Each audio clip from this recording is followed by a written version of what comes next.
CO sir থেকে শুরু করে চেয়ারম্যান স্যার যারা ছিল তারা আসলে ভালো ছিল না মানুষগুলো।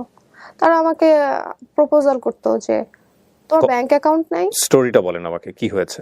উনি আমাকে একদিন বলে অফিসে যাইতে, মানে ওই দিন আমাদের অফ ডে ছিল। প্রায় 1 মাসের বেশি কারোর সাথে কথা বলতে পারতাম না। আমারই বান্ধবী, খুব ক্লোজ ফ্রেন্ড, ও মডেলিং করে অনেক, তো মডেলিং করে। ও আমাকে একদিন বলে যে তুমি তো আমার, ওর থেকে নাকি আমি সুন্দর সবাই বলে, আমি জানি না। ও বলে যে তুমি কিন্তু করতে পারো কাজ। তো আমাকে কাজ করার কথা বলেও বলে যে তুমি যে কাজ করবা তোমাকে কিন্তু অনেক ওপেন হইতে হবে।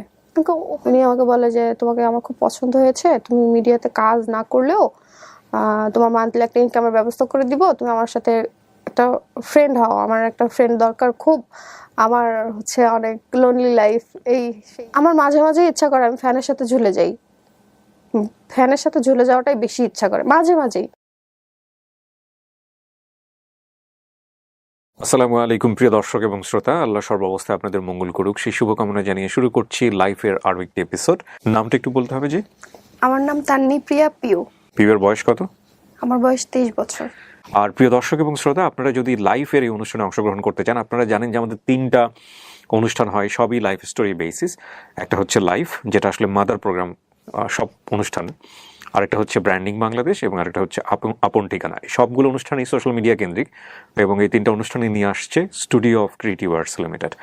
লাইফে যে কোনো ধরনের জীবন গল্পই আসতে পারে, যদি সেই গল্প থেকে বটম লাইন বা পুরো গল্পটা শোনার পরে যদি কোনো মেসেজ থাকে। ব্র্যান্ডিং বাংলাদেশে আপনারা জানেন যে সবই ইন্সপিরেশনাল স্টোরি। আপন ঠিকানায় কি হয় সেটা তো আপনারা জানেনই, হারিয়ে যাওয়া মানুষদেরকে দীর্ঘদিন পরে তাদের পরিবারে ফেরানো। তো পিউ, আমি কথা বাড়াচ্ছি না, একেবারে যেখান থেকে বলতে ইচ্ছে করে, যেভাবে বলতে ইচ্ছে করে, ইটস ইওর ফ্লোর। প্রথমত আমি ঢাকাতে জন্মগ্রহণ করি। দেন আমি যখন ক্লাস 4-এ পড়ি তখন আমাদের মানে গ্রামের বাড়িতে আমার বাবা ওখানে আমাদের গ্রামে একটা বাড়ি করে, কারণ আমার দাদি অনেক বয়স্ক, তাকে তো দেখাশোনার জন্য তো একজন দরকার। গ্রামের বাড়ি কোথায় ছিল? কুষ্টিয়াতে। কুষ্টিয়াতে, ওকে। তো তখন আমরা গ্রামের বাড়িতে চলে যাই, গিয়ে ওখানে ক্লাস 5-এ অ্যাডমিট হই। 5, 6, 7 খুব ভালো ছিল। বাবা কি করতেন? বাবা গাড়ির ব্যবসা করে। গাড়ির ব্যবসা বলতে কি রেন্টে কারের ব্যবসা নাকি গাড়ি কিনে? না, রেন্টে কারের ব্যবসা। রেন্টে কার ব্যবসা করেন। মানে আমাদের গ্রামের ওই এলাকাটা হয় কি যে 12-13 বছর হলে মেয়েদের বিয়ে হয়ে যায়, ওরকম ভাবে আমারও বিয়ের প্রস্তাব আসতে শুরু করে। আপনি কি বড় ছিলেন আপনার পরিবারের মধ্যে? হ্যাঁ, আমি আর আমার একটা ছোট ভাই, আমার 1 বছরের ছোট, জি। মা আর বাবা। তো সেখান থেকে বাবা বললো যে না, এখন তো বিয়ে দিব না, বিয়ে দিলেও মোটামুটি ইন্টার পাস করুক তারপরে বিয়ে দিব। তো আমি স্কুলে যাইতে পারতাম না, যাদেরকে রিজেক্ট করা হয় ওরা আর কি আমাকে খুব টার্গেট করে যে কেন দিবে না বিয়ে। ছেলেটা এসে বলতো ওকে আমি খুব পছন্দ করি, ওকে আমি বিয়ে করতে চাই, মানে বিয়ে করবো, আমার বউ, এরকম কথাও হইতো। তো আমাকে নিয়ে সবাই হাসাহাসি করতো ক্লাসের মধ্যে সবাই, মানে আমার যারা ফ্রেন্ডরা ছিল। আমি যখন স্কুলে যেতাম তখন আমাকে ফলো করতো, প্রভাবশালী ছিল। আমি ভয় পেতাম খুব, আমি ছেলেদেরকে দেখতেই পারতাম না, একদমই অসহ্য লাগতো, আমি পছন্দ করতাম না। দেখা গেল আমার যারা বড় বোনরা ছিল ওরা কিন্তু প্রেম করতো, সবাই ফোনে কথা বলতো, আমি আমার মার সাথে চিল্লাচিল্লি করতাম যে এরা এত কথা বলে কেন, কি কথা বলে, ঠিক আছে, এরকম ছিলাম আমি। মানে এরকম অনেকদিন চলতে থাকে, ক্লাস 8-এ উঠে যাই তখন এরকমই চলতে থাকে। তো যখন দেখা গেল যে না অতিরিক্ত হয়ে যাচ্ছে বিষয়টা, তখন মানে ওরা আবার যখন ক্লাস 8-এ উঠে আবারও বিয়ের জন্য। ওরা বলতে কি অনেকগুলো ছিল নাকি কোন একজন, কোন একটা বিশেষ ফ্যামিলি? বা ওরা বলতে ওই ছেলের সাথে আরো কয়েকজন ছেলে ছিল, মানে থাকে না যে একটা ফ্রেন্ডের সাথে তো আরো অনেক ফ্রেন্ড থাকে। চিনতেন আপনি ওদেরকে? চিনতেন আপনি? হ্যাঁ, আমি সবাইকে চিনি। ফ্যামিলিগতভাবে ওদেরকে জানতেন? হ্যাঁ হ্যাঁ, ওদের ফ্যামিলিতে কমপ্লেইন পাঠালেই তো হতো। হ্যাঁ, ফ্যামিলিকেও কমপ্লেন পাঠানো হয়েছে, এমনকি যে চেয়ারম্যান মেম্বার থাকে গ্রামের, বোর্ড হয়, বোর্ড সালিশ যেটা বলে, ওইটাও হয়েছে। ওইটা হওয়ার পরেই ওরা বেশি আরো হয়েছে। বোর্ড সালিশ হলো কেন? কি ঘটনার কারণে হলো? এই যে আমাকে অনেক বেশি ডিস্টার্ব করতেছে, বলতেছে যে উঠাই নিয়ে যাবে। এরকমও হয় যে গাড়ি নিয়ে আসে, আমি গাড়ি দেখলে ভয় পাই, চিল্লানি দিতাম এরকম রাস্তার মধ্যে, তখন মানুষজন আসতো, তখন ওরা আবার চলে যাইতো। বাবা তখন কোথায়? বাবা ঢাকাতে থাকতো। আচ্ছা। বাবা যেত 2 মাস 3 মাস পর পর যেত। আপনাদের ওখানে অভিভাবক বলতে কে ছিল? আমার মা ছিল না ওখানে, আসলে আমার অভিভাবক বলতে কেউ ছিল না, সবাই ঢাকাতে থাকে। সালিশের সিদ্ধান্ত কি হলো? সালিশের সিদ্ধান্ত হলো যে হ্যাঁ তোমার সাথে বিয়ে দেওয়া হবে, ও একটু বড় হোক, ও তো ছোট, ওর বাবা মাও দিবে, এরকম ভাবে মা বাবা দুজনই ডিসাইড করলো যে ঠিক আছে দিব। মানে এখন ওদেরকে তো থামাইতে হবে, ঠিক আছে, সেজন্য বলা হলো যে ঠিক আছে তোমাকে দেওয়া হবে, ও ইন্টারটা অন্তত পাস করুক। কিন্তু ওটা হওয়ার পরে ও আরো বেশি রেগে গেল, মনে হলো যে আজকেই তুলে নিয়ে। বয়সের ডিফারেন্স কত ছিল ছেলের সঙ্গে আপনার? 5 বছর। ও কি পড়তো তখন? আমি যখন 7 মনে হয় ইন্টার ফার্স্ট ইয়ার কি সেকেন্ড ইয়ার এরকম পড়তো, বলতো তুমিও তো ছোট, এরকম বোঝানো হয়েছিল বোর্ডে যে ও বড় হোক তুমিও বড় হও। তারপরে ফ্যামিলি মানে মা বাবাও চাইতো যে না, ওরাও সাপোর্ট দিতে হয়তো, না হলে এত সাহস কেন, কোথায় পাবে। তারপরে এরকম হওয়ার পরে আমাকে তখন আর একা স্কুলে ছাড়তো না, আমি আমার বান্ধবীরা ছিল মানে এলাকার যারা ছিল ওদের সাথে স্কুলে যেতাম। তারপরে কি করলো, আমার মা আমার সাথে যাওয়া আসা করতো। তো স্কুলটাও ছিল প্রায় 2 মাইল দূরে ছিল আর কি আমাদের বাসা থেকে। ও আর ওর বন্ধুরা মিলে ডিসাইড করলো যে আমাকে অ্যাসিড মারবে, বিয়ে যখন দিবেই না, আমি তখন ক্লাস 8 উঠে গেছি, অ্যাসিড মেরে আমাকে মানে শেষ করে দিবে একদম। ফ্রেন্ডরা ছিল, ওরা আমাকে বলতো স্কুলে যখন যেতাম তখন ওরা বলতো যে পিউ তুই একটু কেয়ারফুলি রাস্তায় দিয়ে চলাফেরা করিস, ওরা কিন্তু এমনিতে ভালো না। আর আরেকটা আমাদের ওই এলাকাতে এরকম ঘটনা আরেকটা ঘটছিল এরকম, ঠিক আছে, যে মানে অ্যাসিড এরকম ওর আরেকটা ফ্রেন্ড এরকম হয়েছে, ঠিক আছে, কিন্তু ওই অ্যাসিডটা ওর গায়ে লাগে নাই। তারপরে কি হলো, আমাকে অ্যাসিড মারার কথা আমার ফ্রেন্ডরা বলতো, আমি কেয়ার করতাম না, ধুর কিসের অ্যাসিড কিসের কি। আপনি জানতেন অ্যাসিড মারার বিষয়টা কি? না, আমি এতও বুঝতাম না যে অ্যাসিড কি। কোন ক্লাসে তখন আপনি? ক্লাস 8 এ পড়তাম। ওকে, 2011-12 কাহিনী বলতেছি। তো আমি বলতাম দূর কিসের অ্যাসিড কিসের কি, এগুলা কোনো ইয়া না। পরেও বলতো যে না তুই, তাও আমার ক্লাসেরই ফ্রেন্ড, আমার বেস্ট ফ্রেন্ড ছিল, ওর নাম ছিল, ওর নামটা বললে সমস্যা নেই। তো ও বলতো যে তুই একটু কেয়ারফুলি, এমনকি ওকে পর্যন্ত মায়ের পর্যন্ত দিছে, ওর সাথে আমার অনেক মিল ছিল, মানে নোট দেয়া থেকে শুরু করে আমরা সব একসাথে করতাম। আমার একটা বান্ধবী ছিল, নাম ছিল, তারপর ওরা আমাকে বলতো। ওই দিন আমার আম্মু ছিল আমার সাথে, তো আমার আম্মু ছিল, আমার আম্মু মানে কি হয়তো উনি আরো বেশি ইমোশনাল ছিল, কিছু থেকে কিছু হলে খালি কেঁদে ফেলতো, হ্যাঁ খুবই ইমোশনাল ছিল। সেদিন হচ্ছে মানে রাস্তা দিয়ে যাচ্ছিলাম আমি আর আম্মু, আমাদের গ্রামের ভিতরে তখন আর কি রাস্তা, এখন তো রাস্তাঘাট সবকিছু পাকা হয়ে গেছে, আগে এরকম পাকাও ছিল না। আরো মানুষ ছিল, বাট ওরা বাইক থেকে যখন অ্যাসিডটা মারে তখন একটা সাইড আমার মা আমাকে ধাক্কা দিয়ে যখন ফেলে দিল, তখন অ্যাসিডটা আমার মায়ের পায়ে পড়ছিল। মানে অ্যাসিডটা যখন দেয় আমার মাও সরে গেছে, বইগুলো হাতে ছিল, আমার কাঁধে তো ব্যাগই ছিল, আমাকে ধাক্কা মারে আমি পড়ে যাই। পড়ে যাওয়ার পরে কি হয়, আমার মা যেভাবে হোক পায়ে অ্যাসিডটা পড়ার পরে ওখানে অনেক মানুষজন, মানে আগুন ধরে যাওয়ার মতো অবস্থা এখানে। তারপরে আমাদের আবার ক্যানালের উপর দিয়ে যাইতে হইতো, তো ক্যানালের উপর নিচে আবার আমার মাকে সবাই মিলে ফেলে দেয় যে তুমি, তো খালের উপরে আশেপাশে তো অনেক বাড়ি থাকে, অনেক বাড়িঘর থাকে, সবাই মানে আমি চিল্লাচ্ছি তো চিল্লাবো না, তো ওরকম আমার মাও অনেক চিল্লাইতেছিল তখন, মানে অনেক বেশি ভয় পেয়ে গেছিল। তারপরে আর ওরা মনে করছে হয়তো আমার গায়ে লাগছে, কিন্তু আমার গায়ে লাগে নাই। তারপরে সবাই যখন জড়ো হয়ে যায়, অনেক মানুষ যখন চলে আসে, তারপর আমার মাকে কি করলো, ওরা সবাই মিলে খালের মধ্যে ফেলে দিল, মানে তুমি খালের মধ্যে যাও। তারপর ওখান থেকে হসপিটালে নিয়ে যাওয়া হয় মাকে। তারপর ওখানে প্রায় 5-6 দিন মতো হসপিটালে ছিল। হাসপাতালে যখন মাকে নিয়ে যাওয়া হয়, তারপরে কি হলো, ওখান থেকে তো কোনো পুলিশ কোনো কিছুই না, কারণ তার গায়ে যদি অনেক বেশি ঝলসে যেত তাহলে হয়তো পুলিশ যেত বা ঘটনাটা কি হয়েছিল ওইটা হয়তো দেখতো, তখন তারা দেখে নাই। তারপরে আমরাই থানাতে যখন কেসের জন্য যাই, ওখানে আমাদের কেসটা নেয়নি তারা। আচ্ছা, তারপর ওখান থেকে আমরা কোর্ট কেস করি, কোর্টে তো কেস নিবেই, তো কোর্টে যখন কেস করি, কোর্ট কেস করার পরে ওদের মামলার আসামি কি হয়, ওই ছেলেটাকে দেন? হ্যাঁ, ওই ছেলেটাকে হয়। দেখেছিলেন আপনি যে ওই ছিল? হ্যাঁ, ওকে, ওই ছিল, ওর ফ্রেন্ড, ওদেরকে সবাইকেই তো চিনি অনেকদিন ধরে, তো প্রায় 1-1.5 বছর ধরে তো আমাকে। একই স্কুলে পড়তো কি? একই স্কুলে পড়তো? হ্যাঁ হ্যাঁ, একই স্কুলে। স্কুলের টিচারকে আপনারা ইনফর্ম করেন না এই বিষয়গুলো? হ্যাঁ, স্কুলের টিচাররাও জানতো, সবকিছুই জানতো, কিন্তু এত দূর গড়াবে তারা তো সেটা জানতো না। কোর্ট কেস হওয়ার পরে ইপটিজিং এর এন্ড নারী ও শিশু নির্যাতনের একটা কেস হয় ওইখানে কোর্টে।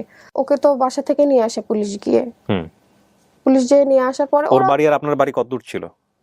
স্কুলের, ওর বাসাটা ছিল স্কুলের সাথেই। হ্যাঁ, মানে আমি ডিসটেন্সটা জানতে চাচ্ছি। 2 মাইল ডিসটেন্স ছিল। ওকে গিয়ে পুলিশ ধরে নিয়ে আসে।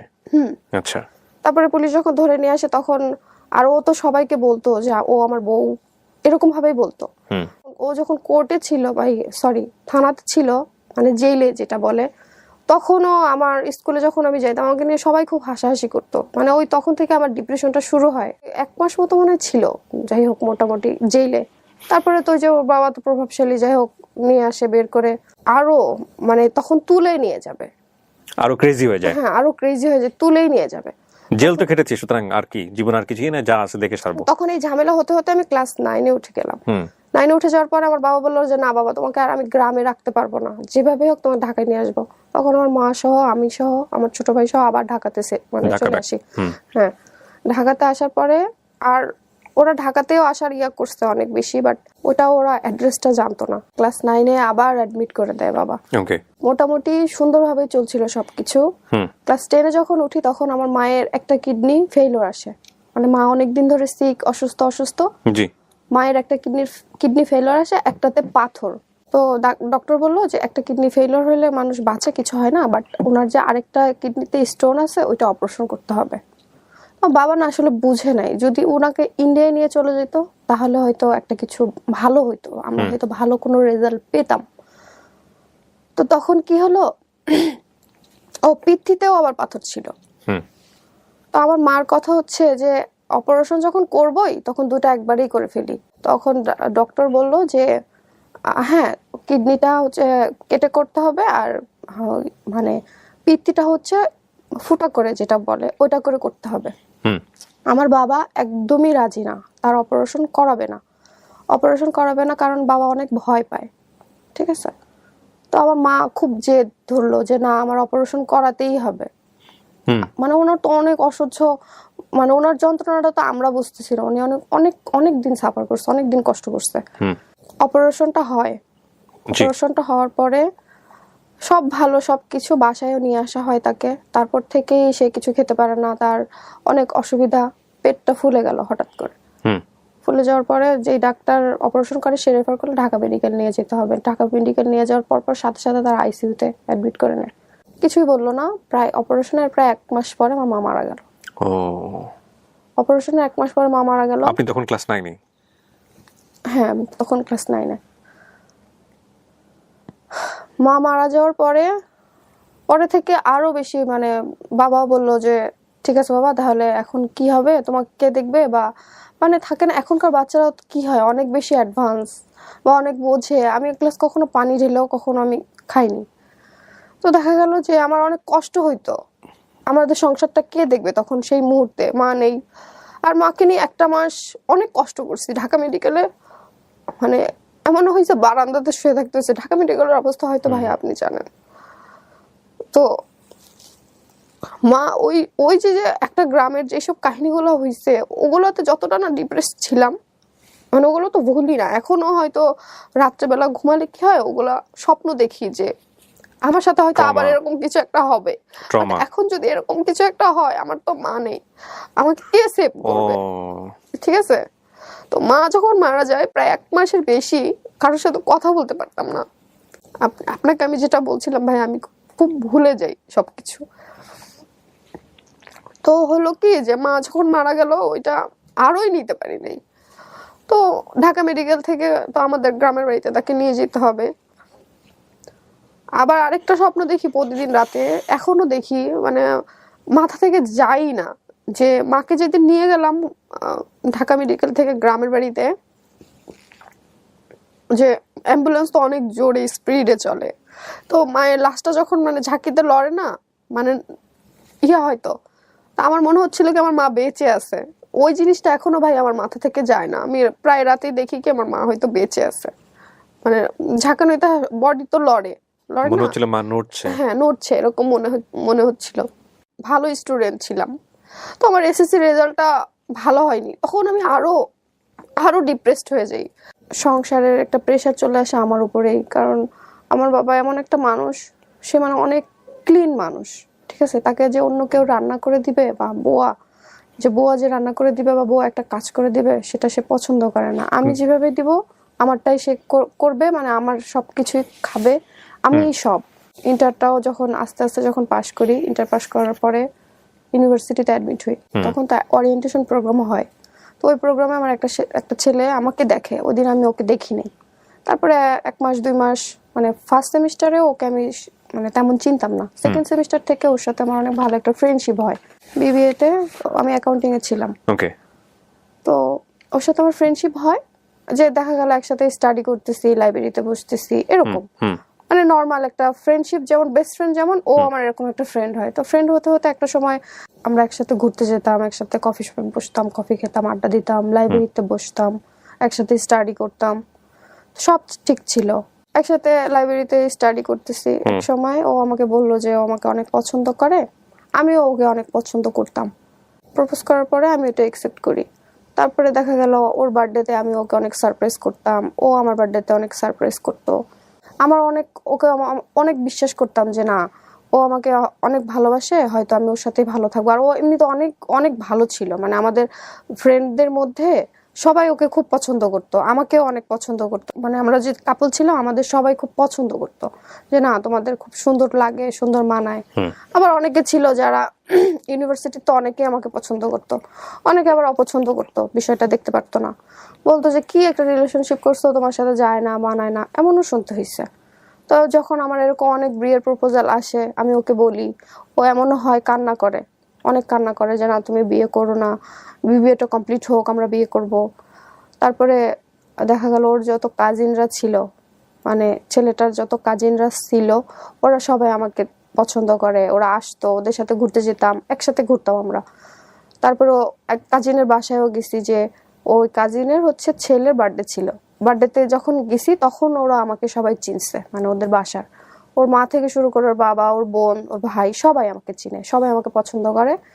আবার আমার বাসা থেকেও আমার বাবা ওর ছবি দেখে, বাবা বলে যে ঠিক আছে সমস্যা নেই, বিয়ে কমপ্লিট করো। ও মানে আমরা তো সেম এজ ছিলাম, ঠিক আছে। তো তখন বললো যে ঠিক আছে তাহলে তোমরা বিয়ে কমপ্লিট করো, তারপরে বিয়ে করো। ওদের বাসা থেকে আমাকে এমনও হয়েছে, ইনভাইট করছে, যে থাকে না যে কারোর বিয়ে হয় বা চাচাতো বোনের মা মামাতো বোনের বিয়ে হয়, ইনভাইট করে ওরা সবাই আমাকে। তো ইনভাইট করলেও কি করতো, কখনো না আমাকে নিত না, মানে ওর বাসায় কখনো নিত না। ও চাইতো না যে ওর মা বাবার সাথে আমার ফেস হোক, কেন চাইতো না আমি জানি না। ও একটু মানে বলতো যে আমার মাকে আমি ভয় পাই, আমি বাবাকে ভয় পাই, আমি অনেক শাই ফিল করি, আমি কিভাবে তোমাকে নিব। আমি খুব মানে থাকে না রেডি থাকতাম যে একটা গায়ে হলুদের প্রোগ্রাম, ওর বড় চাচি আমাকে, ওর যখন বড় ভাইয়ের যখন বিয়ে হয়, মানে চাচাতো ভাইয়ের যখন বিয়ে হয়, আমাকে বলছে যে বাবা আমি তোমার জন্য গাড়ি পাঠাইতেছি, তুমি চলে আসো। মানে আমার মা নাই দেখে উনি আমাকে খুবই ভালোবাসতো, খুবই আদর করতো। তো গাড়ি পাঠাচ্ছে, তুমি চলে আসো। এখন আমার কথা হচ্ছে যে আমার যার সাথে রিলেশন, সে যদি আমাকে না বলে তাহলে তো আমি তার বাড়িতে যাইতে পারি না, পারি। মানে ওর ফ্যামিলি সার্কেলে আপনি খুবই মোটামুটি পরিচিত ছিলেন। হ্যাঁ খুবই, মানে ওরা আপনাকে স্পেশাল ডেতে ইনভাইট করতো। হ্যাঁ প্রত্যেকটা স্পেশাল ডেতে ওরা আমাকে ইনভাইট করতো, এমনকি ওর বড় চাচি আম্মা পর্যন্ত আমাকে গাড়ি পর্যন্ত পাঠাইতে চায়, যে বাবা তোমার জন্য গাড়ি পাঠাইতেছি, তুমি চলে আসো। এমনকি ওর যত কাজিনদের যে জামাইরা ছিল, মানে দুলাভাই যারা ছিল, তারাও আমার সাথে অনেক মজা করতো, সবার সাথে ফেসবুকে অ্যাডও ছিলাম। তো ও আমাকে ফেস করতো না কখনো, মানে ফ্যামিলির কাছে। তো আমার খুব মন খারাপ হতো, আমি রেডি থাকতাম। ফেস করতো না বলতে আপনি কি বোঝাচ্ছেন? পরিচয় তো হয়ে গেল সবার সঙ্গে, আপনার আবার ফেস করার কি আছে? পরিচয় তো আমার সাথে ছিলই, মানে ওইটা থাকে না যে একটা কাজিনের সাথে ফেসবুকে কিভাবে একজনের সাথে পরিচয় হলে তার একজনের সাথে হয়ে যায়, তো থাকে না। ওর মায়ের সাথে আমার কখনো সামনাসামনি দেখা হয়নি, নিয়ে যায়নি। না ও নিয়ে যায়নি। আপনি আপনার বাবার সামনে ওকে নিয়ে গিয়েছিলেন? না, কিন্তু আমার বাবা জানতো, ওর বিষয়টা সবই জানতো। আমি ওর ছবি বললাম তো, আমার বাবা রাজি ছিল। বাবার এখন আমার বাবা তো মেয়ের বাবা, উনি তো আর যেচে তো আর সম্পর্ক করতে যাবে না। তো যখন আমি বিবিএটা কমপ্লিট করি, তখন আপনি বলছিলেন যে গায়ে হলুদের প্রোগ্রাম বা রেডি থাকতেন, ও কি করতো? আচ্ছা, আমি গায়ে হলুদের প্রোগ্রাম, আমি ওকে ফোন দিয়ে বলছি যে আমার তো বড় চাচি আমার ফোন করতেছে, আমি কিন্তু রেডি, তুমি বললে আমি রেডি হয়ে যাব। ও বলতেছে আমি তো, ও সেদিন ওর বাড়িতে ছিল না, বলতেছে আমি তো নিজেই তো আমার বাড়িতে এখন আসি নাই, কি পরিস্থিতিতে আসছে আমার বাড়ির, কি অবস্থা, কি না কি আমি তো নিজেই জানি না, তুমি কেন যাবা, তোমার যাইতে হবে না। তো ওই দিন আমার অনেক মন খারাপ হয় যে সবাই এত করে বলতেছে, আমাকে ও না করলো। তারপর আবার আমাকে যখন ফোন করে, আমি বললাম ও তো আমাকে না করছে, আমি কিভাবে যাই। পরে আর শেষ ওইটা। তারপরে যখন বিবিএটা যখন আমি কমপ্লিট করলাম, তখন আমার বিয়ের জন্য খুব মানে একজন আর্মির অফিসার পর্যন্ত আমার বিয়ের ইয়া করছে। তো বাবা বললো যে না বাবা তুমি দেখো, ওকে বলে দেখো, যদি বিয়েটা করে, যদি হয় তাহলে ওর বাসা থেকে বিয়ের প্রস্তাব দিতে বলো, এভাবে আর তোমাকে আমি রাখতে পারবো না, কারণ বিবিএ কমপ্লিট করে ফেলছি। এখন আমার বাবা আমার জন্য বিয়ে করতে পারতেছে না, 8টা বছর হয়ে গেছে আমার বাবা আমার জন্য বিয়ে করে নাই, শুধুমাত্র কি যে তোমার বিয়ে আগে হোক তারপর আমি বিয়ে করব।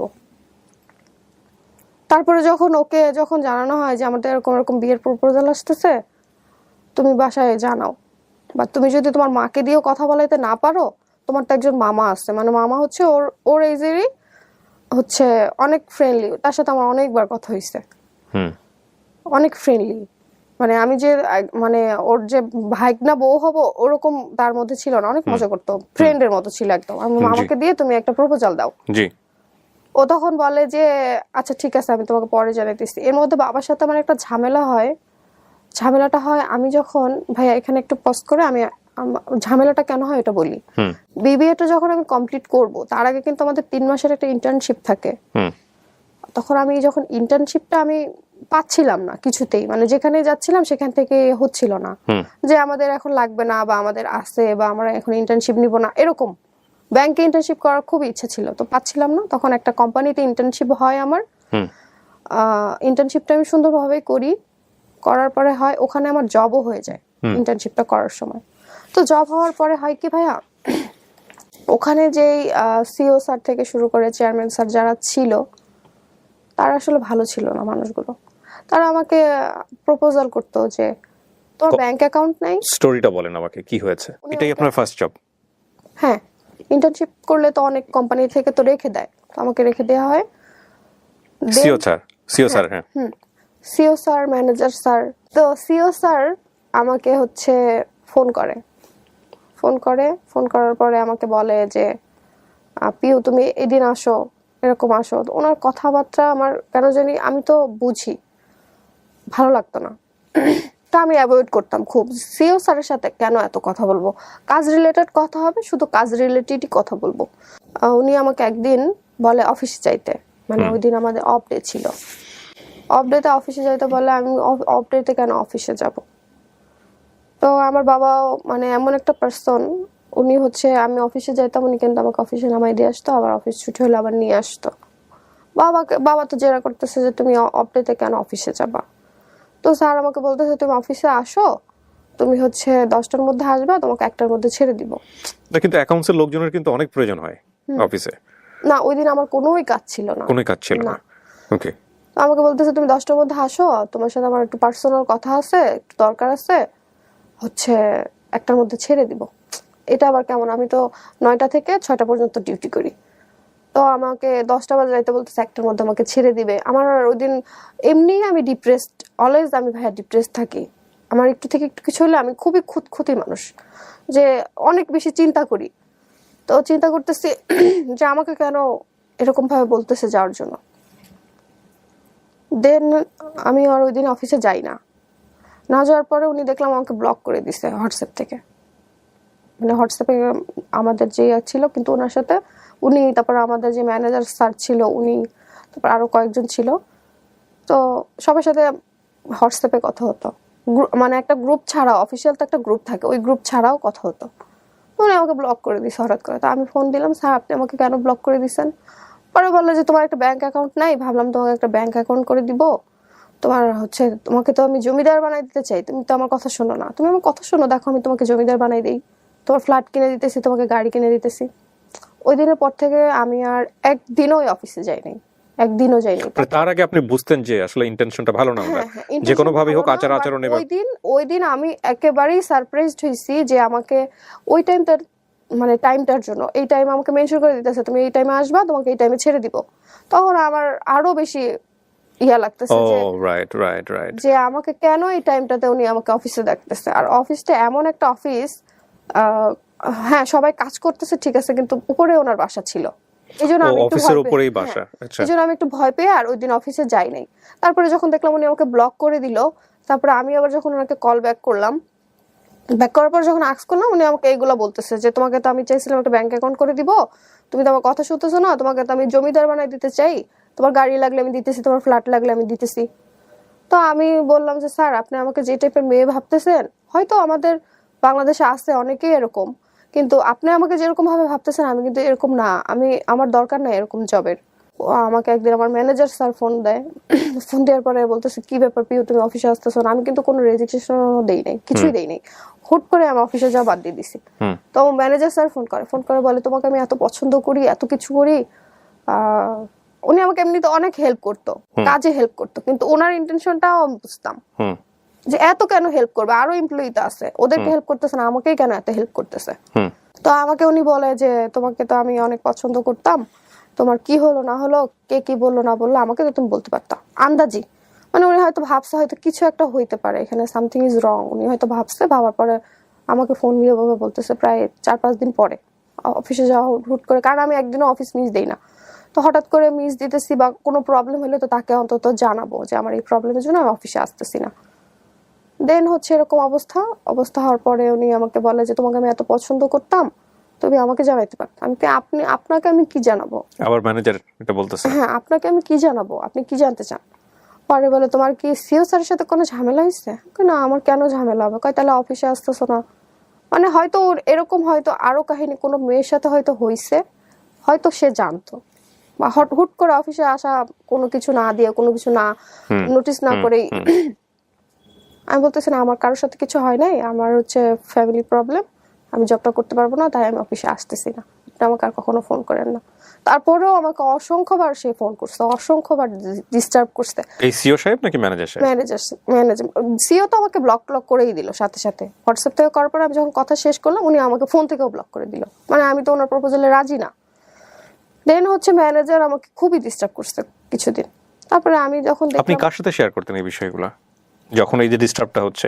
বয়ফ্রেন্ডের সাথে শেয়ার করতে পারতেন, বা আমি আপনার এগুলো বাবার সঙ্গে? কখনো কারোর সাথে শেয়ার করি নাই, কখনোই করি নাই। এটা তো আরো বেশি ডিপ্রেস করে মানুষকে। হ্যাঁ, আমি শেয়ার করতে পারি না। কেন, বাবার সাথে সম্পর্কটা ছিল না যে বাবা আমার সাথে এরকম হচ্ছে? বাবার সাথে সম্পর্ক ভালো বলতে, বাবার সাথে তো আপনার সাথে আমি যেভাবে মানে সবকিছু বলতেছি, বাবার সাথে এরকম বলি নাই। বাবাকে বলছি, বাবা আসলে আমাদের সিও স্যার ভালো না, বা ওনারা হয়তো আমাকে যেভাবে, হয়তো ওনারা আমাকে খারাপ মেয়ে ভাবছে, বাবাকে এভাবে বলছে, সেজন্য বাবা আমি জবটা করতে পারলাম না, আমি জবটা করব না।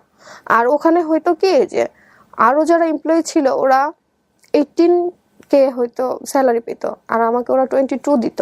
মানে সিও স্যার আমাকে অ্যাপয়েন্ট করছিল ওখানে। ম্যানেজারকে যখন আমি আর পারলাম না, তখন তাকে ব্লক করে দিলাম। আমি বললাম, ভাইয়া আপনাকে তো আমি বললাম যে আমি আর জব করবো না, আপনি কেন আমাকে ডিস্টার্ব করতেছেন? উনি আমাকে আমাকে বিয়ের প্রপোজালই দিয়ে দিয়েছে যে আমি তোমাকে এরকম খুব পছন্দ করে, আমার টার্গেট ছিল আমি তোমাকে বিয়ে করবো। আমি না ভাই, আমার তো বয়ফ্রেন্ড আছে, আমি আপনাকে কেন বিয়ে করবো? এভাবে বলে ওনাকে জাস্ট কেটে দিয়ে ব্লক টক করে দিলাম, কারণ অনেক ফোন দিত, সে খুবই ডিস্টার্ব করতো। তো এইগুলো আমি আমার ওই বয়ফ্রেন্ডের কাছে কখনো শেয়ার করিনি, কেন জানি না। থাকে না যে একটা রিলেশনশিপে আসি, অনেক বেশি ট্রাস্ট করি তাকে, তাকে বিয়ে করব এটাও ভাবি, কিন্তু তার কাছে কেন জানি শেয়ার করতে পারতাম না সবকিছু, জানি না কেন পারতাম না। আর ও আবার আমাকে এটা বলেছিল যে তুমি যদি আমার বাড়ির বউ হও, কখনো জব করতে পারবা না। বয়ফ্রেন্ডটা বলেছিল? হ্যাঁ, ও তো আমার জব নাই এটা শুনলে তো খুশি হবে, খুশি হয়েছে। ও বলতেছে যে ঠিক ভালো হয়েছে, জব নাই বা জব আপনার ক্লাসমেট না ও? হ্যাঁ। ও তখন কি করে? ওরও বিবিএ কমপ্লিট হয়ে গেছে। ও জব করে তখন? না, ও জব করে না, মানে এক মাসও জবটা আমি করি নাই, 3 মাস ইন্টার্নশিপের পর 1 মাসও করি নাই জব। ওকে। মানে এই 1 মাসের ভিতরে এত কাহিনী হয়ে গেছে। তো ওর বাবার বিজনেস আছে, ওর কথা হচ্ছে ইন্টার্নশিপ শেষ, আমি ওর বাবার বিজনেসই দেখবো, আমি জব টব করবো না। ও জব নিজেও করতে চায় না, আমি করে এটাও ও চায় না। তো বাবা বললো ঠিক আছে বাবা, তোমার জব করতে হবে না। বাবাকে যখন বললাম তুমি বিয়েই করো, তুমি ওকে বলো বিয়ের প্রস্তাব দিতে, বিয়ে দিয়ে দিই, না হলে তোমার অনেক বিয়ের প্রপোজাল আসতেছে, যে কোনো মুহূর্তে তোমার বিয়ে দিয়ে দিব আমি, আর কোনো কথা শুনবো না, অনেক বিয়ে ভাঙছো। তখন ওকে যখন বললাম, ও আমাকে বললো আচ্ছা ঠিক আছে আমি দেখতেছি। পরের দিন বাবার সাথে একটু ঝামেলা হয়েছিল এই এটা কেন্দ্র করেই, যে আসলে ও আমাকে বিয়ে করবে কিনা, তুমি একটু দেখো জানো। আমার বাবা একটু অন্য আরেকটা ঝামেলার কারণে আমার ফোনটা আমার হাতে থেকে নিয়ে নিছিল। তো আমি একজনের সাথে কোনো কন্টাক্ট করি না, ওকে জানাইছিলাম আমার ছোট অন্য কি ঝামেলা এটা? অন্য একটা ঝামেলা বলতে এটা হচ্ছে বাবার বিয়ে নিয়ে আমার সাথে একটু থাকে না যে মা বাবার সাথে তো একটু ঝামেলা হয়, ফ্যামিলিগতভাবে চিল্লাচিল্লি কথা কাটা। বাবার বিয়ে বলতে আপনি আমি চেয়েছিলাম বাবা আগে বিয়ে করুক, তারপরে আমি করি, যে তুমি বিয়ে করো, তোমার 1 মাসের মধ্যে আমি বিয়ে করতেছি। এত কনফিডেন্ট ছিলাম যে ও তো আমাকে বিয়ে করবেই, এরকম একটা কনফিডেন্স ছিলাম। তো বাবা যাই হোক, ফোনটা যাই হোক মন একটু খারাপ ছিল, আমার হাত থেকে ফোনটা নিয়ে নেয় যে দেখি কে তোমার খোঁজ করতে আসে, বা আসলে বিয়ের প্রস্তাব আসে কিনা। তো আমার ছোট ভাই, ওকে দিয়ে পর্যন্ত আমি ওই ছেলের সাথে কথা বলেছি, মানে আমার যে বয়ফ্রেন্ড ছিল, ওকে দিয়েও বলাইছি যে তুমি একটু তোমার ভাইয়াকে বলে দেখো, আমি তো বললাম তুমিও বলে দেখো, তাহলে ও বুঝবে যে আসলে সিরিয়াস বিষয়টা। মানে বিষয়টা হচ্ছে যে আপনার দিক থেকে চাপটা হচ্ছে আপনার বাবার জন্য, যে আপনি বিয়ে না করা পর্যন্ত আলটিমেটলি আপনার বাবা বিয়ে করবে না। 8 বছর হয়ে গেছে, আমার মা মারা গেছে, ঠিক আছে। তো ওকে যখন বলা হয়, ও ওই দিন বলতেছে আচ্ছা ঠিক আছে দেখি কি করা যায়। আমি এভাবেও বলছি যে তুমি যদি তোমার আম্মাকে দিয়ে না বলাইতে পারো, বাবাকে দিয়ে যদি না বলাইতে পারো, মামাকে দিয়ে বলাও। পরের দিন আবার ফোন করি ওকে, ফোন করার পরে ওকে বলা হয়, ওকে জিজ্ঞেস করলাম কিছু করলা, কি বলবা, কি করবা, আমাকে তো কিছু বললা না। ও আমাকে বলতেছে মামা তো নাই, মামা তো ওর বাড়িতে গেছে, আমি কি করব বুঝতে পারতেছি না। আচ্ছা, একটা ফোন কলের জন্য মামা বাড়িতে আছে কি কোথায় আছে এটার কোনো প্রয়োজন হয়? উই আর বিয়ের টেকিং, এখন আমরা বিয়েটা প্রিপারেশন দিয়ে নিচ্ছি। না, হ্যাঁ, হ্যাঁ হ্যাঁ। আমরা প্রিপারেশন নিচ্ছি বা আমরা বিয়ের প্রস্তাব দিব, এরকম একটা ভালো মন্দ তো একটা কথা মানে আছে। আপনার বাবাও চাচ্ছিল যে আপনাকে অন্য কোথাও বিয়ে দিতে। হ্যাঁ হ্যাঁ, বিয়ে দিতে, মানে অনেকদিন হয়ে গেছে তো, শুনতেছে ওর নাম শুনতেছে, অনেকদিন ধরেই শুনতেছে। হুম। ওকে ওকে যখন মানে এটা বলি, ও বলার পরে বলতেছে যে এখন কি করব বুঝতে পারতেছি না। আমি একটা ফোন কল করার জন্য কি করবো এটা বুঝতে পারতেছো না? ফোনেই তো করবা, বাবার কাছে জাস্ট ফোন করবা, ফোন করে জাস্ট এই কথাগুলো বলবা, কি বলতে হবে সেটাও আমি শিখাই দিছি তাকে, সেটাও সে করে নাই। পরে 1 মাস 2 মাস হয়ে যায়, তার কোনো খোঁজ নাই, হুট করে সে গায়েব। আমিও আমার সব জায়গা থেকে ওকে ব্লক করে দিছি, যেটা সত্যি কথা, যে না আমি এত যাকে ট্রাস্ট করি, বাবার কাছে তো এখানে আমার মুখ থাকলো না, আমি কি বলবো তাকে। তো এটা নিয়ে আমি আবার ডিপ্রেশনে চলে যাই। ওই যে ব্লক করে দিছি, সবকিছু থেকে বাদ দিয়ে দিছি, দেওয়ার পরে 1 মাস কি 1.5 মাস পরে আমার আরেক কাজিনের কাছে নক করে। আমি তো ওর সাথে আর কন্ট্যাক্ট করতে চাচ্ছি না, ও আমার সাথে হয়তো কন্ট্যাক্ট করার ট্রাই করছিল, বাট আমি করি নাই। তারপরে আমার কাজিনের কাছে নক করে যে পিওর কি সত্যি বিয়ে ঠিক হয়ে গেছে কিনা, বা কার সাথে বিয়ে ঠিক হয়েছে, ওই ছেলেটাকে ও দেখতে চায়। তাহলে ভাইয়া এটা কি কি হইলো এটা বলেন? ওরা আমার কোনো খোঁজ খবর নাই, কিছু নাই, ও কার সাথে বিয়ে ঠিক হয়েছে সেই ছেলেটাকেও দেখতে চায়। আমার কাজিন বললো কি আচ্ছা আমি একটু দেখি, ওই দিন আমি ওর সাথেই ছিলাম, পাশেই ছিলাম, কাজিনের বাসা আবার মিরপুরে। তো আসছি আপুর বাসায়, ওরকম নক দিছে, দেওয়ার পরে এখন যাই হোক ফোনে কথা বলতেছে ওরা দুজন। কথা বলার পরে আপু বলতেছে যে তুমি এরকম করলা, এরকম একটা কাজ করবা কখনো আশা করি নাই, এটা কি করলা? হ্যাঁ, পরে বলতেছে আপু আসলে এখন এই মুহূর্তে বিয়ের প্রিপারেশনটা আমার নাই।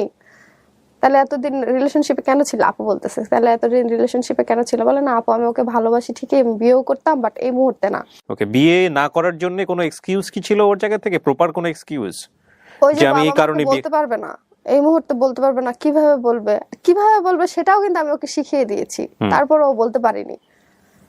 তারপরে আপু আমাকে বললো অনেকক্ষণ কথা ওর বলার পরে, ফ্যামিলির অন্যান্য মেম্বারদেরকে তো আপনি চিনতেন, তাদের মাধ্যমে তো ওদের ফ্যামিলিকে বলা যেত যে আমাদের এরকম একটা সমস্যা আছে, বিয়ে করলে তাড়াতাড়ি করে ফেলতে হবে। আমি আসলে ওই মুহূর্তে আমি ওর থেকেই জাস্ট জানতে চাইছিলাম, যা জানবো আমি তো সংসার করবো ওর সাথেই, আমার সারা জীবনের ব্যাপার, True. আমি ওর থেকেই শুনতে চাই। আমি আর আদার্স ফ্যামিলির কারোর থেকে কিছু শুনতে চাই না, কারণ তাদের সাথে তো আমি সংসার করবো না, আমি তাদের সাথে থাকবো না। ঠিক আছে, ওকে তখন স্ট্রং হইতে আমি চাইছিলাম যে ও স্ট্রং কিনা, ও আমাকে কতটুকু চায়, আমি ওইটা জাস্ট বোঝার জন্য আমি এরকম বলছিলাম। তারপরে আমার কাজিনের সাথে যখন ওর অনেকক্ষণ কথা, আমার কাজিন বলতেছে যে না ও এমনি তোমার অন্য সব বিষয় নিয়ে খুব ইন্টারেস্টেড, বাট তোমার বিষয়ে ও ইন্টারেস্টেড না, ও তোমাকে যে বিয়ে করবে এটা আমি বুঝলাম না ওর কথা থেকে। Okay. ঠিক আছে, তারপরে আমার আরেকটা আন্টি আছে আমার ফুপি, ওর কাছে নক দেয়, দিয়ে বলে আমি নাকি ওর সাথে চিট করছি। মানে ওটা ওর সেলফ স্যাটিসফ্যাকশন, ও তো এখন থাকে না যে বড় হবে, কেন বলে আমি জানি না, আসলেই জানি না। আমার মাঝে মাঝে খুব জানতে ইচ্ছা করে, ফোন দিয়ে একটু জিজ্ঞেস করি যে কি চিট করছি আমি তো তোমাকে বিয়েই করতে চাইছি।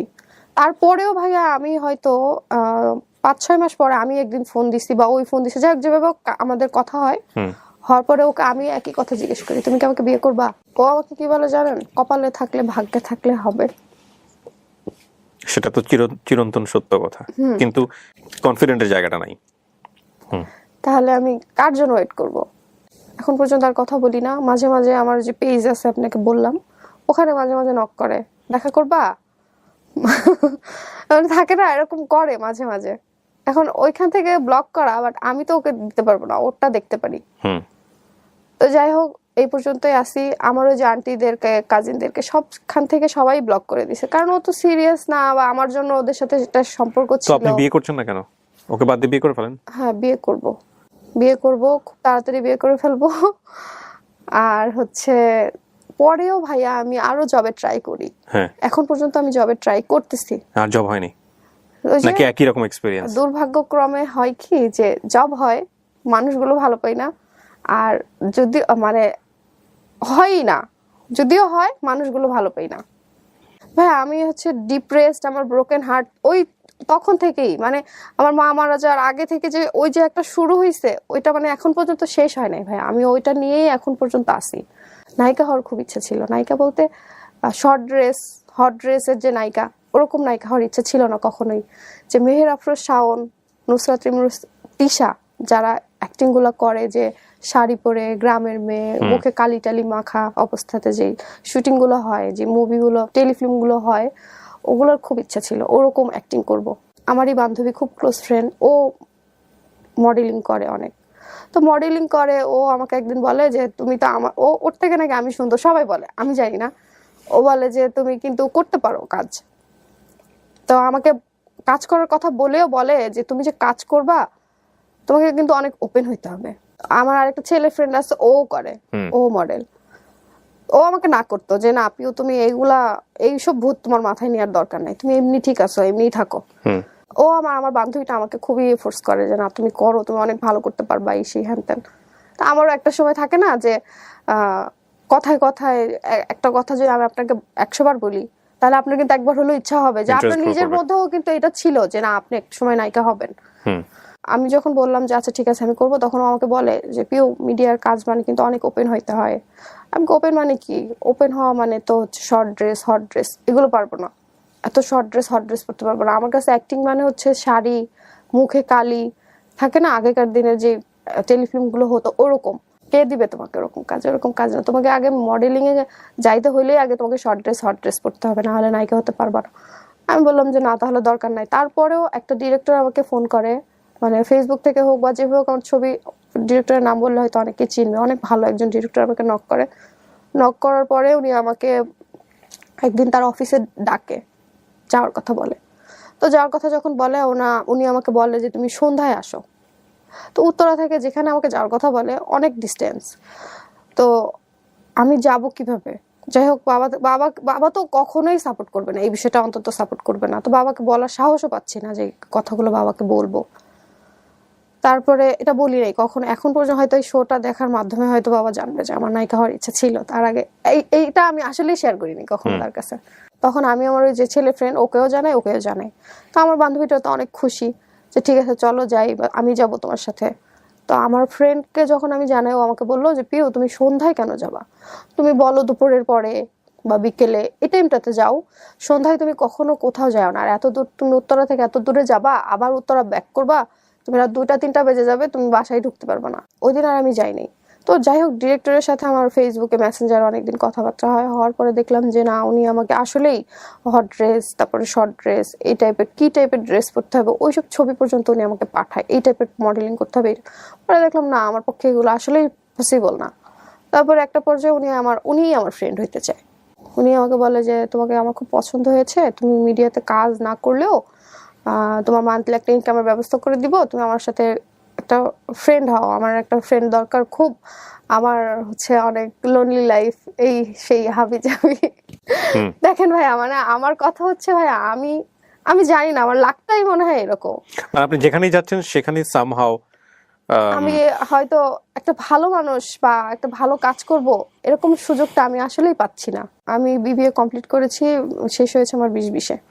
2020-এ তারপর আপনি আর মাস্টার্স করেননি? না, মাস্টার্স করিনি কেন ভাই? এখানে আরেকটা জিনিস শেয়ার করি।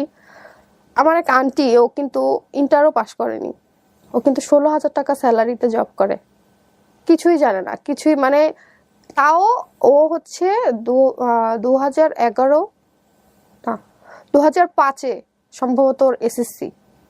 তাহলে ও যদি 16-17 হাজার টাকা স্যালারি, ওর নাকি ওভারটাইম দিয়ে 20,000 টাকা নাকি ও ইনকাম করে মান্থলি। ও যদি এত কম পড়াশোনা নিয়ে যদি এত টাকা স্যালারি, মানে জব, ওইটা আমার আরেকটা ডিপ্রেশন আমার, যে ও এত কম পড়াশোনা করে এত ভালো একটা জব করতে পারতেছে, সেখানে আমি বিবিএ কমপ্লিট করে একটা 15,000 টাকা স্যালারির জবও পাচ্ছি না। আর যদিও পাচ্ছি, আমার মানুষগুলো, আশেপাশের মানুষগুলো আমার ভালো হচ্ছে না, পাচ্ছি না আমি জব করতে আমি থাকে না যে আমি কমফোর্ট না, আনইজি ফিল হচ্ছে আমার জব করতে। এই যে এত ফ্রাস্ট্রেশন, এত কিছু নেগেটিভ সারাউন্ডিং, আমার মাঝে মাঝে ইচ্ছা করে আমি ফ্যানের সাথে ঝুলে যাই, ফ্যানের সাথে ঝুলে যাওয়াটাই বেশি ইচ্ছা করে মাঝে মাঝেই, হুট করেই কিছু থেকে কিছু হয়। আবার বাবা মাঝে মাঝে হঠাৎ করে সেদিন বলতেছে আমার মধ্যে আসলেই কোনো গুণ নেই, বাবা বলে। তারপরে মাঝে মাঝে ব্লেম দেয় আমার মার মৃত্যুর জন্য নাকি আমি দায়ী। তো আমি কেন ব্লেম দেয় ওই যে আগে পর্যন্ত হয়তো আমার এই সমস্ত কাহিনীর জন্য আমার বাবা তো সবটা ওখানে ছিল না, হয়তো মাঝে মাঝে হয়তো ভাবে ওই ছেলের সাথে হয়তো আমার রিলেশন ছিল, বাট ভাইয়া আমার আসলে কোনো রিলেশনশিপ ছিল না, আমি তাকে দেখতেই পারতাম না, পছন্দই করতাম না। আমার যদি রিলেশনশিপই থাকতো বিয়েই তো করে ফেলতাম। আমি তো একাই থাকি আমার রুমে, তখন মাঝে মাঝে আমি দাঁড়াইও, একা একাই দাঁড়াই ফ্যানের সাথে। একদিন ওড়নাও নিছি, নিয়ে মনে হচ্ছে যে না একটু দেখি না আসলে এই মানুষ এভাবে মারা যেতে পারে কিনা বা মরে কিনা। তারপরে আবার ভয় পাই, সত্যি ভয় পেয়ে আবার নেমে আবার শুয়ে পড়ি। আজকের এই গল্পটা আমি যখন শুনছিলাম তখন আমার কাছে মনে হচ্ছিল যে এটার এন্ডিংটা কি হবে, এটার ফিনিশিং লাইনটা হচ্ছে এটা। একটা হচ্ছে আমরা সবসময় ছোটবেলাতে একটা কথা বলেছি, সেটা হচ্ছে prevention is better than cure. এটা ডাক্তাররা বলেন, প্রতিরোধ প্রতিকারের চেয়ে উত্তম। এই যে আমাদের সোশ্যাল মিডিয়াতে এত এত সুইসাইডের ঘটনা আসে, কিংবা আমি যে লাইফ স্টোরিগুলো আপনাদের এখানে পোর্ট্রে করি, যারা সুইসাইড থেকে ফিরে এসে নিজের জীবনকে অনেক সুন্দর করে, এই যে ঘটনাগুলো আসে, সেগুলো শুধুমাত্র খুব চুম্বক লাইনে, টুইস্টিং কিছু লাইনে গণমাধ্যমে আসে। আমরা পিছনের ব্যাকগ্রাউন্ডে যাই না। আল্লাহ মাফ করুক, আজকে এই যে পিউ যে গল্পটা বললো, ধরেন পিউ যদি কোনো কারণে এরকম একটা ঘটনার শিকার হয়ে যেত, পিউকে নিয়ে যদি সোশ্যাল মিডিয়াতে কেউ কোনো কিছু বলতো বা কিছু হতো, হয়তো বা এরকম একটা লাইন আসতো যে প্রেমের বিশ্বাসঘাতকতায় বা প্রেম করে বিয়ে না করাতে তরুণীর আত্মহত্যা। ওটা চুম্বক লাইন, এবং ওটা ভিতরে ঢোকার পরে হয়তো বিস্তারিত জানাও যেত না, 2 থেকে 3 মিনিটের একটা ভিডিও। তারপরে দেখা গেল গণহারে গালিগালাজ, হ্যাঁ, ভিডিওর নিচে সমানে গালিগালাজ, হয়তো ঘটনার ভিতরে যাওয়া হতো না। কিন্তু ওর গল্পটা আপনি দেখেন, ক্লাস 6-7 থেকে শুরু, সামাজিক বাস্তবতা, পারিবারিক বাস্তবতা, মাকে হারানো, এবং তারপর ইউনিভার্সিটি লাইফ পর্যন্ত যেখানে যেভাবেও গেছে, ব্যক্তিগত লাইফ থেকে শুরু করে পারিবারিক লাইফ, সেখানেও একটা টেনশন, আমার বিয়ে না হলে বাবার বিয়ে হচ্ছে না। আমরা আসলে যেরকম একটা সমাজে বসবাস করছি, সামহাও আমাদের লাইফস্টাইল বলেন বা সমস্ত কিছু বলেন, আমাদের ফ্রাস্ট্রেটেড হওয়ার মতো, আমাদের আসলে সুইসাইড করার মতো অসংখ্য উপসর্গ রয়েছে এই সমাজে, পারিবারিক অবয়বে। তো আমার কেন জানি মনে হয় যে আসলে শুধুমাত্র ব্রেন স্টর্মিং করে, মোটিভেশন দিয়ে এই জায়গাগুলো থেকে বের করে নিয়ে সেই জায়গাটা কতটুকু কিওর করা সম্ভব আমি জানি না। তবে এই আত্মহত্যা বা এই যে আত্মহত্যার মতো জায়গায় চলে যাওয়া, এটার জন্য সমাজ, সামাজিকতা, সার্বিক পরিস্থিতিও অনেক অনেক বেশি দায়ী। আপনি তো নিজে শিক্ষিত মানুষ, এখান থেকে বের হতে পারেন কিভাবে? আপনি আমাকে এটা বলেন, আপনার কি মনে হয় কি করা উচিত? কারণ আমার তো মনে হয় বাবার প্রতি একটা ইনজাস্টিস হচ্ছে, হ্যাঁ, আর বিয়ে করা মানেও যে একটা সুন্দর জীবন, এটারও কোনো গ্যারান্টি নেই। এই জন্যই তো আমার কথা হচ্ছে ভাই, আমি না হুট করে একটা মানুষকে বিয়ে করতে পারবো না। আমার তাকে অনেক টাইম নিতে হবে, আমার জানতে হবে, বুঝতে হবে, কারণ আমার সারা জীবনের ব্যাপার। এগ্রিড।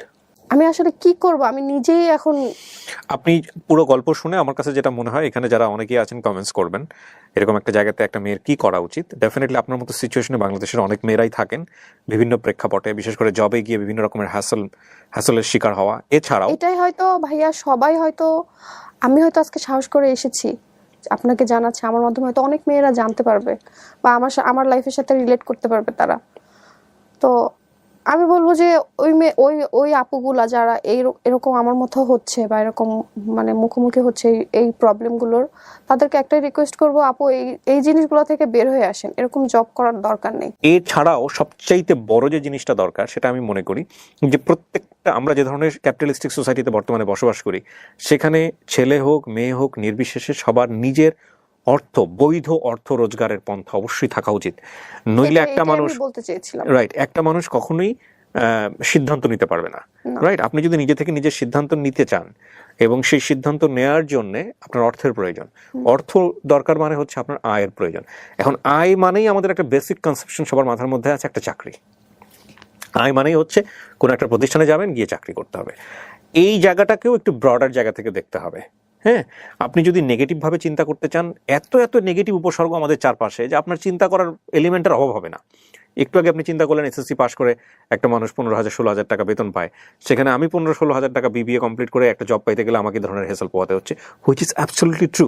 আবার কিছু মানুষ আছে একাডেমিক্যালি লেখাপড়া না করেও লাখ লাখ টাকা মাসে ইনকাম করে। তো আপনি এইভাবে এক্সাম্পল দিলে কিন্তু অনেক বেশি পিছিয়ে যাবেন। তার চেয়ে বরং আমি আপনাকে বলবো, চেষ্টাটা কখনোই গিভ আপ করা যাবে না। এটা খুব কমন একটা কথা, এটা আপনি জানেন। তারপরেও আমি বলছি, পৃথিবীর সব মানুষই ভালো মানুষ না, পৃথিবীর সব মানুষই খারাপ মানুষ না।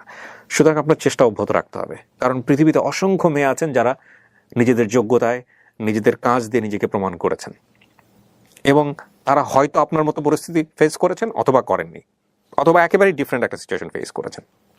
বাট প্রত্যেকের লাইফই কোনো না কোনোভাবে স্ট্রাগল ছিল। ডেফিনেটলি ছিল, সেটা হয়তো ডিফারেন্ট ওয়েতে ছিল, একটা ছেলের জীবনও থাকে। আপনার ফার্স্ট এবং ফরমোস্ট ডিউটি হচ্ছে রাইট নাও এটা।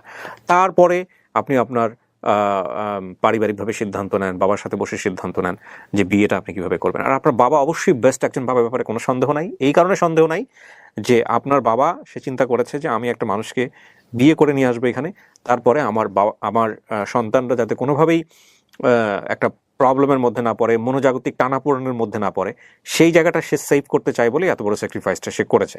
তো আমার মনে হয় সেই জায়গাটাকেও আপনাদের অনেক বেশি রেসপেক্ট করা উচিত, স্যালুট করা উচিত। আরেকটা কথা বলতে আমি ভুলে গেছি, সেটা হচ্ছে ওই যে ছেলেটা জেল থেকে ফিরে আসলো, জেল থেকে ফিরে এসে কি করেছিল জানেন? আমি তখন তো স্টুডিওতে পিকচার তোলা হইতো, মানে স্কুলের ছবি দিতে হলে তো স্টুডিওতে তুলতে হইতো। ও আমার এতটুকু নিয়ে পর্যন্ত ভাইরাল করে দিয়েছিল। তো আপনি পুলিশের অ্যাকশন নেননি কোনো পরবর্তীতে? হ্যাঁ, ওই যে বললাম, পুলিশের কাছে গেলে তো আমরা কোনো হেল্প পেতাম না। হ্যাঁ, আপনি এখন যদি এই ইস্যু নিয়ে, যদি প্রথম কথা হচ্ছে এটা যদি কেউ করে থাকে, আমি কেউ দিয়ে উদাহরণ দিচ্ছি, কেউ যদি এটা কারোর সাথে ব্যক্তিগত সম্পর্ক স্থাপন করেও থাকে, সেই ব্যক্তিগত সম্পর্কের কোনো কিছু পাবলিকলি আনলে বাংলাদেশে এটা সাইবার ক্রাইম, ভয়ঙ্কর রকমভাবে ক্রাইম, বেইল ছাড়া ক্রাইম। আমি যতদূর জানি যে এই ধরনের ক্রাইমে কোনো জামিন হয় না, আমি যতটুকু জানি। এবং এটার বিরুদ্ধে বাংলাদেশ সরকার খুব সোচ্চার। মাঝখানে আমরা দেখবো যে সাইবার ক্রাইম এটা হওয়ার আগ পর্যন্ত এগুলো খুব বেশি হতো, একটা মেয়েকে হেনস্থা করা। এখনো যে টুকটাক হয় না তা কিন্তু না, কিন্তু এগুলো হলে এগুলোর খুব মারাত্মক অ্যাকশন আছে, সঙ্গে সঙ্গে পুলিশ অ্যাকশন নিয়ে ফেলে। আগে কিন্তু এত ছিল না, আগে এত ছিল না, এবং এগুলো খুব ভিগোরাসলি হতো। আমরা সেলিব্রিটি থেকে শুরু করে বিভিন্ন ইয়ের দেখেছি। এখন এমন হয়েছে যে পুলিশ স্বপ্রণোদিতভাবে এই জিনিসগুলোকে দমন করার জন্য চেষ্টা করে। সো এটা যদি কেউ করে, এটা যদি ধরেন ব্যক্তিগত জীবনে তাদের মধ্যে সম্পর্ক ছিল, একটা হচ্ছে সম্পর্ক না থাকা, ইচ্ছা করে হেনস্থা করার জন্য করেছে এটা একটা। আরেকটা হচ্ছে যে সম্পর্ক ছিল, থাকা অবস্থায় কেউ একজন স্টেপ নিয়েছে এই কাজটা করার, মানে হেনস্থা করার জন্য। সে ছেলেও হতে পারে, মেয়েও হতে পারে। সম্পর্ক থাকার অবস্থাও কেউ এটা করতে পারবে না। যদি করে তাহলে এটা বাংলাদেশ আইন অনুযায়ী এটা সাইবার ক্রাইম, এবং এটার জন্য ভয়ঙ্কর রকমভাবে এটা একটা অপরাধ আছে, ভয়ঙ্কর রকমভাবে শাস্তি। সো সাইবার ক্রাইম নিয়ে যারা পড়াশোনা করেননি তারা একটু গুগলে সার্চ করে দেখেন যে বাংলাদেশের সাইবার ক্রাইম আইন কতটা শক্তিশালী।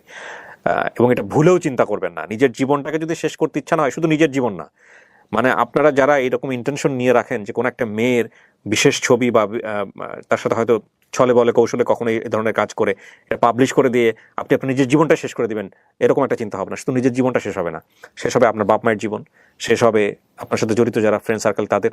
এই কারণে বলছি, কারণ আপনার মান সম্মান গেলে কিন্তু তাদেরও মান সম্মান যাবে। সুতরাং এই ধরনের কাজ দয়া করে একেবারেই করবেন না, তো করবেন না, চিন্তাও মাথায় আনবেন না। হ্যাঁ, so thank you so much. আপনি অনেক ভালো থাকেন, শুভকামনা থাকছে আপনার জন্য। আর নেভার গিভ আপ, ওকে? কখনো গিভ আপ করবেন না। শেষ করছি আজকের লাইভ। এবং আমি প্রথমেই বলে নিয়েছিলাম যে লাইভ মানে হচ্ছে এনি কাইন্ড অফ স্টোরি যেটার বিভিন্ন রকমের অ্যাঙ্গেল আছে, একটা চিন্তার জন্ম দিতে পারে এই ধরনের গল্প। তো সেই জায়গাটা থেকে আজকের এই গল্পটার এন্ডিং লাইন নাই, ফিনিশিং লাইন নাই, বাট চিন্তার অনেকগুলো জায়গা আছে, এটাই আমি বলবো। অনেক ধন্যবাদ। আজকের মতো এ পর্যন্তই, আবারও দেখা হবে। আসসালামু আলাইকুম।